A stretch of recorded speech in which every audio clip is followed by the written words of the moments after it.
All right, I got a quick 2-minute tip on how to get better silhouettes. Let's go.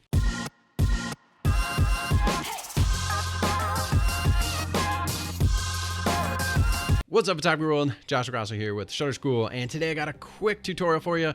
2 little tips on how to shoot a silhouette and how to edit that silhouette to make it pop. All right, so let's go. We've got the scene here at a recent wedding. It's a nighttime scene. So when it's at night, you're looking for light, contrast, some fun stuff to work with. And as you see on this scene here, we've got this walkway that's got some cool geometrical architecture with a very strong uplight. So anytime you have a strong uplight, you can use that as a background, or if you find some cool architecture that you like, you can add your own light. So you could take a flash, put it under this arch, and then blow it up with light. So I've done that before. If this didn't have this uplight, I would still like this architecture, and I would just throw a flash and light it the same way. But luckily, to make it simple, the bridge already had its own built-in light here. So I use this as a backdrop.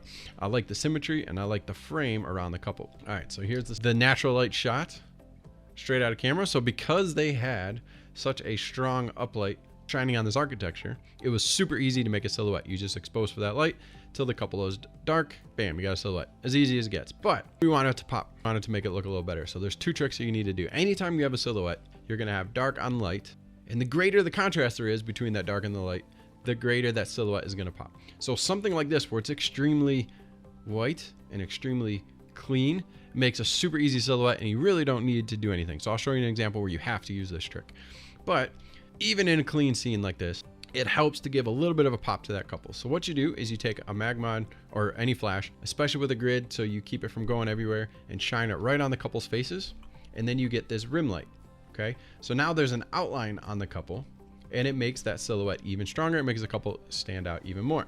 So that's the first tip. Anytime you have a silhouette, just go ahead and do that. And when you see in this photo, we have a busy background. The contrast isn't as strong. So if I didn't do this backlighting trick for the silhouette, that couple would blend in and this photo would not work at all.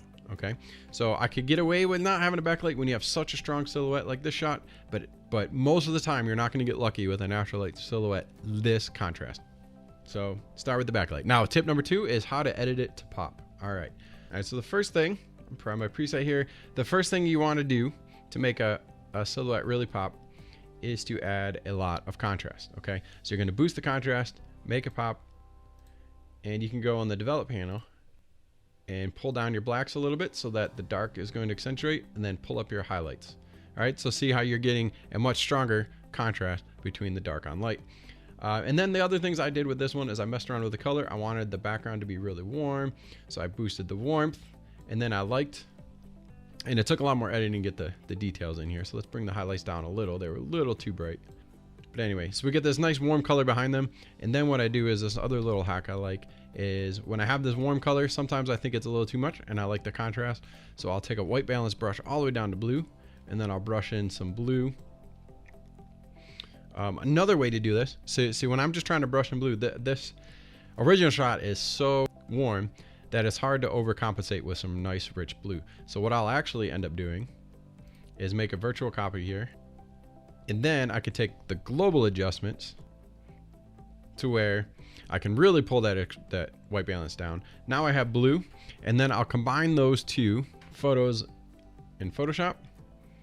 So I'll select both of them, I'll do edit, open as layers in Photoshop. And again, I'm doing this just the real quick and dirty way, just to show you the technique. There's a lot of stuff that needs to be cleaned up, but just to show you the technique. All right, so then you create a mask real quick, and you want to basically mask in the different colors that you created. So what I'm going to do here, create a mask. Now wherever I brush black will disappear and show the blue photo behind.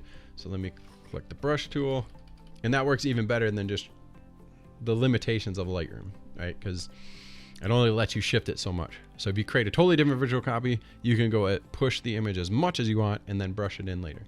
All right, so then here's the resulting image that I already did before. Boost that contrast, give yourself that rim light, have some fun with the color, really enhance the color, especially with silhouettes, because you don't have skin tones in a silhouette. You can really go crazy with pushing the vibrance and the contrast and the color. All right, anyway, try those 2 tricks out on your next shoot. Thanks so much for watching. Want to see more of my work? Check me out on Instagram at Joshua Grosso. Check out theshutterschool.com, or the best thing you can do, like and subscribe right here to this channel, and we'll get more tutorials coming your way. All right, anyway, thanks so much for watching. Peace.